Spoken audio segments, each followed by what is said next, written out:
ఈ మిస్టేక్ గానీ బ్యాంక్ వాళ్ళు చేస్తే మనకు పర్ డే 100 రూపీస్ పెనాల్టీ అయితే బ్యాంక్ వాళ్ళు కట్టాల్సిందే. Welcome to day 2 of knowing bank secrets మన తెలుగులో.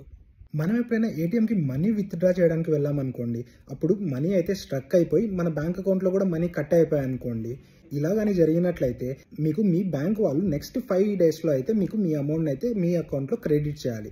ఇలా కానీ చేయలేదనుకోండి, 6th డే నుంచి వాళ్ళు ఎప్పుడైతే క్రెడిట్ చేస్తారో అప్పటి వరకు పర్ డే 100 రూపీస్ పెనాల్టీ అయితే బ్యాంక్ వాళ్ళు మనకు పే చేయాలి.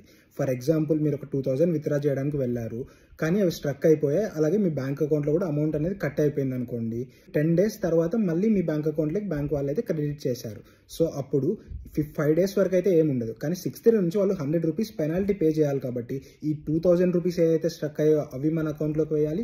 అలాగే ఈ నెక్స్ట్ 5 డేస్కి 500 రూపీస్ పెనాల్టీ అయితే అది కూడా వాళ్ళైతే క్రెడిట్ చేయాలి.